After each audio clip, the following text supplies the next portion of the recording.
Woman's work is never done. We've all heard that quoted so often, we've almost come to believe it's true.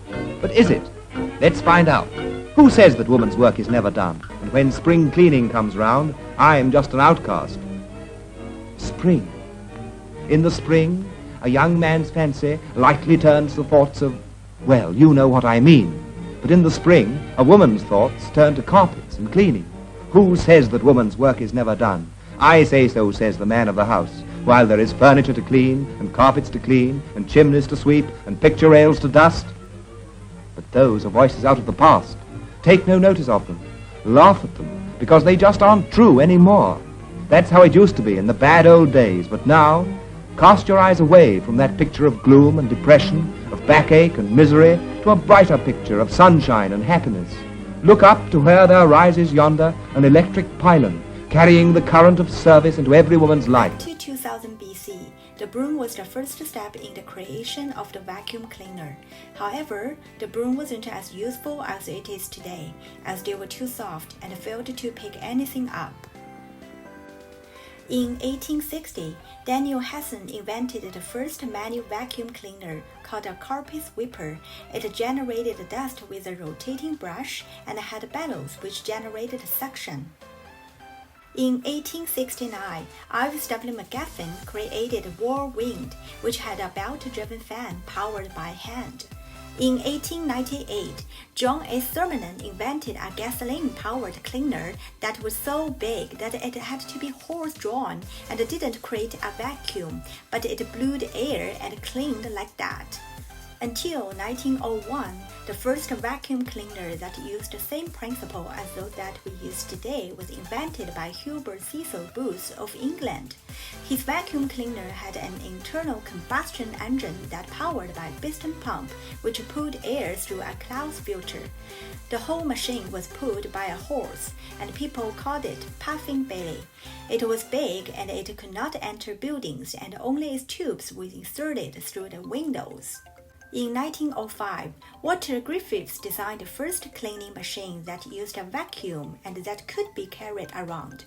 It used bellows to suck up dust and a flexible pipe. In 1906, James B. Kirby invented a vacuum machine called the domestic cyclone, which used water for dirt separation instead of a filter. In 1907, James Murray Spangler invented the first portable vacuum cleaner that had a motor. This machine had a rotating brush, electronic fan, a box, and a bag for dust, for which James used one of his wife's pillowcases.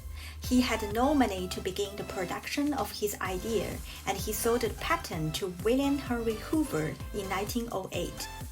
Later, William Hoover redesigned the vacuum cleaner by placing it in a steel box and designing attachments for the hose. He later added disposal filter bags and designed the first upright vacuum cleaner in 1926. The vacuum cleaner was a luxury at first, but after the Second World War, middle classes could afford it, and it slowly became a part of many households. In 1979, James Dyson introduced a portable unit with cyclonic separation. He launched his cyclone cleaner first in Japan in the 1980s at a cost of about $1,800, and in the 1993 released the Dyson DC-01 upright in the UK for £200. In the late 1990s and early 2000s, several companies developed robotic vacuum cleaners. In December 2009, Nido Robotics launched the world's first robotic vacuum cleaner, which uses a rotating laser-based rangefinder to scan and map its surroundings. See something I don't like? Goodbye. But now that we have the Nido D3, whenever I need something gone, it helps me take care of it. Nido knows, in this house, it's all about what I want. Is that irrational? I don't care. As for Nido, I've decided it can stay. Today, we have many different types of vacuum cleaners.